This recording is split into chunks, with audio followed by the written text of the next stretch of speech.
Melalui corona ini Tuhan sedang melakukan sabat besar-besaran. Serius, ada bahasa roh benar, dia kasih muncul bahasa roh palsu. Maka saya percaya ada mimpi benar, seperti mimpi yang ditafsir Yusuf dan Daniel, tapi juga ada mimpi tidak benar. Semua kata sabat yang ada di Alkitab itu hari Sabtu. Idolia ya. Shalom Pak Pendeta, saya ingin bertanya, menurut Pak Pendeta, mimpi baik maupun buruk yang menjadi kenyataan itu berasal dari Tuhan atau iblis? Ya. Saya pernah bertanya pada seseorang dan dia menjelaskan bahwa jika kita bermimpi tentang orang yang sudah mati itu berasal dari iblis dan merupakan kerjaan iblis. Bagaimana jika mimpi itu tentang hal baik dan menjadi kenyataan? Apakah itu berasal dari Tuhan? Iya, saya pikir yang perlu Anda lakukan, Anda dan saya, ialah menguji. Alkitab bilang ujilah segala roh ya. Berarti termasuk mimpi pun, karena ini ada dua roh yang Anda percaya. Roh Tuhan dan, maksudnya ada dua roh yang kita persoalkan ya. Roh Tuhan atau roh setan. Kita tahu bahwa banyak mimpi di Alkitab dan itu dari Tuhan. Mimpinya Nebukadnezar dari Tuhan. Mimpinya Firaun dari Tuhan. Mimpi itu ditafsirkan oleh Daniel, ditafsirkan oleh Yusuf. Dan ada sisi buruk, sisi baiknya juga. Jadi kalau Tuhan bisa bukakan sesuatu lewat mimpi, kenapa tidak? Karena waktu Tuhan menjanjikan pencurahan Roh Kudus dalam Yoel 2 ayat 28-29, dari begitu banyak karunia, ada satu karunia yang bernama mimpi. Ya, perhatikan saudara. Yoel pasal 2 ayat 28 dan 29. Silakan. Kemudian daripada itu akan terjadi bahwa aku akan mencurahkan rohku ke atas semua manusia. Betul. Maka anak-anakmu laki-laki dan perempuan akan bernubuat. Orang-orangmu yang tua akan mendapat mimpi. Teruna-terunamu akan mendapat penglihatan-penglihatan. Juga ke atas hamba-hambamu laki-laki dan perempuan akan kucurahkan rohku pada hari-hari itu. Iya, jadi mendapat mimpi di sana ada. Jadi menurut saya memang tetap didoakan. Saya sampai hari ini pun kadang-kadang mimpi, ada mimpi darah, pembunuhan. Saya jujur, saya doa loh. Saya tidak berani, saya juga tidak yang sok-sok rohani bahwa setan kau mau lawan Mel Atok, saya tidak berani. Gini, hadapi setan, karena setan juga bisa kasih mimpi. Setan itu bisa meniru apapun. Ingat, setan itu jago dalam mengimitasikan cara kerja Tuhan. Ada nabi benar, dia kasih muncul nabi palsu. Ada rasul benar, dia kasih muncul rasul palsu. Ada jemaat benar, dia kasih muncul jemaat palsu. Ada bahasa roh benar, dia kasih muncul bahasa roh palsu. Maka saya percaya ada mimpi benar, seperti mimpi yang ditafsir Yusuf dan Daniel, tapi juga ada mimpi tidak benar.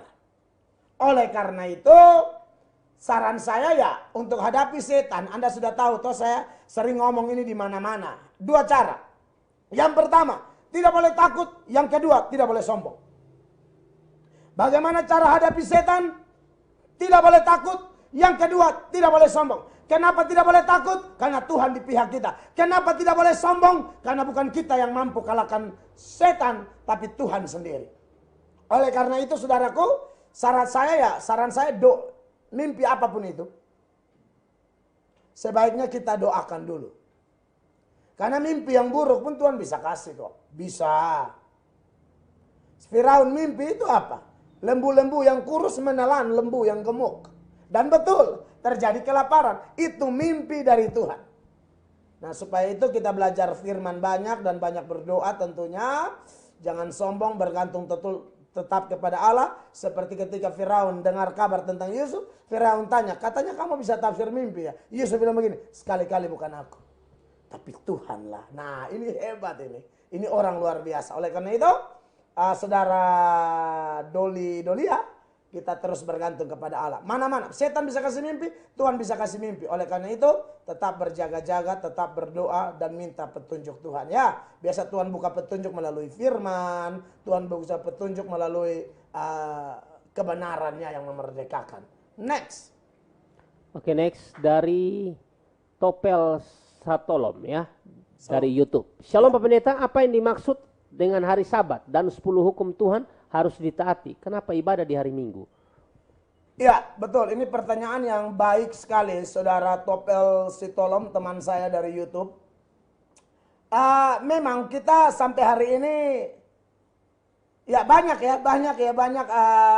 perbedaan, perdebatan di kalangan Kristen. Kayak tadi makan darah, belum lagi kalau baptisan dan lain-lain. Nah sekarang yang ini nih, ini salah satu yang menurut saya paling panas juga nih. Masalah hari Sabat. Nah Sabat Sabat yang diajarkan di Alkitab, bahkan yang terdapat di 10 hukum, yang ada pada hukum keempat, ingatlah dan kuduskanlah hari Sabat. Semua kata Sabat yang ada di Alkitab itu hari Sabtu. Tidak ada satu kata Sabat pun yang berarti hari Minggu. Karena Sabat itu hari ketujuh.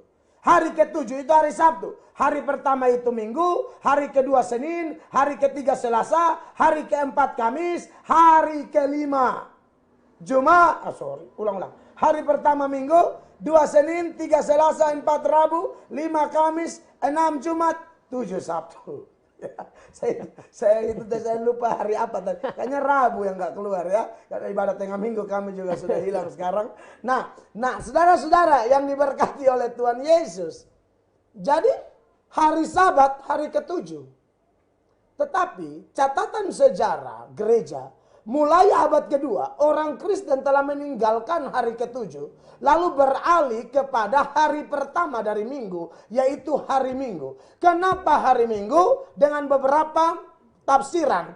Memang dalam ilmu tafsir ada yang namanya kita mencari data eksplisit. Tapi untuk menentukan benar atau tidaknya satu pandangan atau ajaran, tidak selalu dengan dasar eksplisit. Dasar implisit pun bisa. Nah dasar implisit inilah yang dipakai oleh kelompok gereja Tuhan atau Kristen, semua Kristen.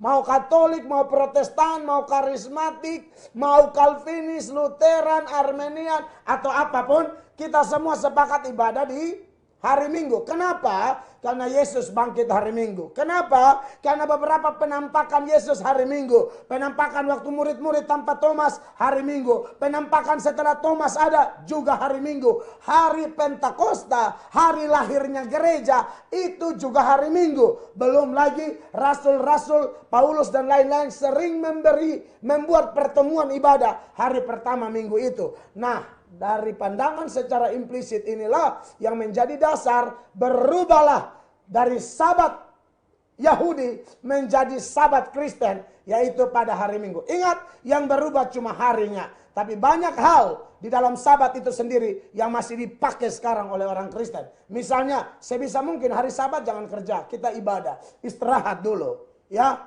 Sabat dengan Tuhan, sabat dengan istri anak, sabat dengan keluarga. Bahkan saya lihat melalui corona ini Tuhan sedang melakukan sabat besar-besaran. Serius loh, saya lihat. Sorry, ini sebenarnya saya jujur aja. Saya lihat khotbahnya pendeta Samuel Pandi, ketua majelis Gemit. Saya nonton live-nya. Karena saya tidak mau dong, saya punya ditonton pendeta lain, masa saya tidak nonton pendeta lain punya. Jadi saya nonton pas pendeta Samuel Pandi, seorang ketua majelis gereja Masih Injili di Timur, ngomong ini. Saya diberkati sekali. Dan saya bilang, oh iya juga ya, ada makna itu. Artinya Tuhan, Sabat kan sabados, istirahat. Tuhan mau kita istirahat. Nah istirahat, Anda lihat tuh, polusi di Jakarta turun, ya, di Wuhan turun. Polusi asap-asap udara yang kotor turun seluruh dunia. Mungkin dunia sudah capek berabad-abad, terlalu beroperasi, ya. Sampai manusia pun, aduh, semua putus kayu batu, habis-habisan demi mendapatkan uang. Banyak orang kan korbankan kesehatan demi kekayaan. Sudah dapat kekayaan, itu kekayaan dipakai untuk cari kesehatan. Makanya banyak orang yang sudah kaya, uangnya pakai apa? Berobat keliling dunia dan akhirnya tidak sembuh juga, maka hasilnya no. Oke. Ya, dari hari Sabat akhirnya lari kemana-mana, tapi semua ada kaitan ya. Itu jawaban saya, saudara Topel Satolom. God bless bro. Next.